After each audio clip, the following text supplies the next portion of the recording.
So today, guys, we have this brand new thermal at the range. This is the Infitac IOL25. Now, if Infitac sounds familiar, we did a video the other day on the FMP13. This subcompact thermal fits on pistols, or you can use it as a dedicated thermal or like a 45-degree offset. I'll go let you check out that video, but it's pretty neat for the small package that it has. Now, this IOL25 is a multi-purpose thermal. You can use it as a handheld scanner, you can use it as a dedicated scope like you see here, or we can put it in front of an optic like an LPVO and use it as a clip-on, and the mount of it's very solid. It's a quick connect mount that will return to zero easily. Now, it's a 384 resolution sensor in there, but it looks better than just a 384 sensor because it has SRE technology, which uses an AI enhanced image, and it really smooths out the lines at whatever you're looking at. As for batteries, it has an 18650 battery, and what was cool is I noticed it came with two battery caps, a long and a short one. And that's because sometimes those 1650 batteries are different. And so they thought ahead and they're like, we're just gonna make sure you can use either one of them. So this is what you're gonna get inside the box. Like I said, nice and compact, and especially when you think about what these batteries and how large these batteries are, it's really gonna cut it in half. And that's what's kind of cool is you compare it to their old compact one. It's like, oh yeah, so they have the sensor up front, you've got a screen and a lens in the back. Yeah, they put it all together nicely. You have your menu button right here. You have a power button, record button. On this side we have a Type-C USB port, not for charging, but you can provide external power, and that's how you'll pull your files off if you're recording. The front is interesting. You have a good clasp there. A lot of times they're just tension, but this is actually like a switch. Kill flash on a thermal. Never seen that. It's cool, but it's not inhibiting function any. This mount is nice and solid. You have a locking block there. You have adjustable tension because we all know pick rails are different, and it locks right back in. Now, I put my RMR on here. Well, this is a Zerotech Optics, I believe, RMR, but the plate comes with them. Oh, the rubber cup is so cool. Okay, as you know, if you are using a thermal at night, it will illuminate your face if that screen is on. It's like a Chinese finger lock there.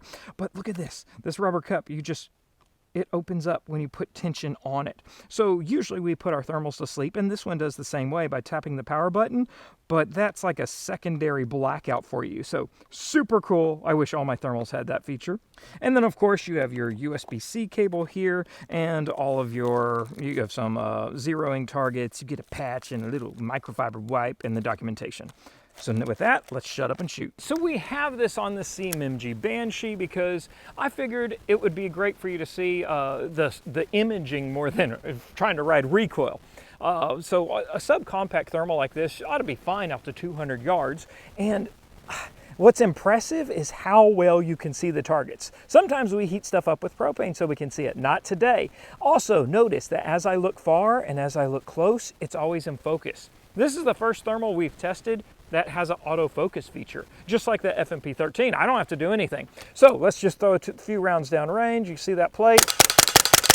Nice. You can see the bullet frags into the ground. Let's shoot some falling plates. Okay, and hopefully you notice you can actually see the bullet in flight on this thermal. So I'm going to go into the berm so you can see. I saw two of them, just a little streak right below the crosshairs. All right, there's 50 yards there. Good hits. Okay, 75. Good hit. And remember, this is after taking it off and putting it back on. Let's see. The LaRue has a flasher at 100. I can't see the flasher in thermal. There is a flasher. All right, cool. Okay, that is a Buffalo target at 170. Neat. I could see the flasher going off with my left eye before I heard the report. There's no way we're going to hit that 270 yard one, but let's see if we can at least see the bullet fly. Hit tree.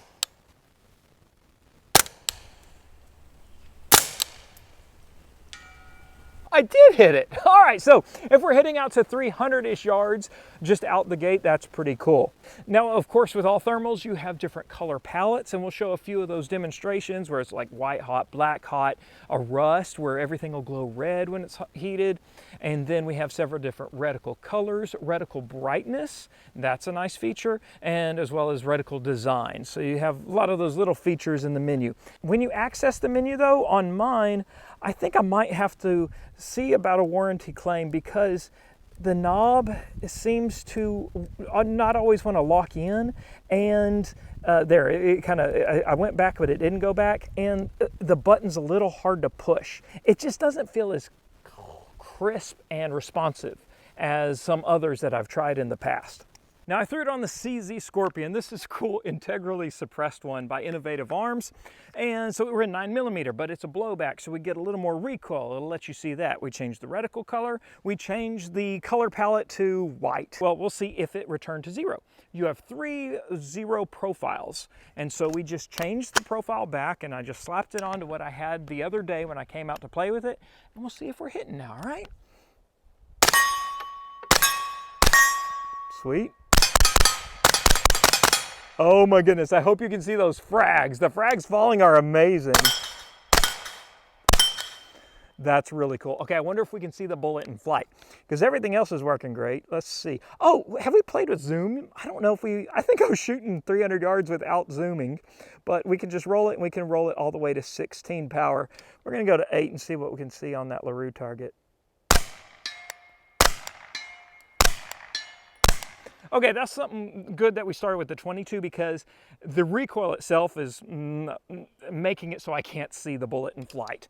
But we can sure see those frags. That was fun. Let's do that again.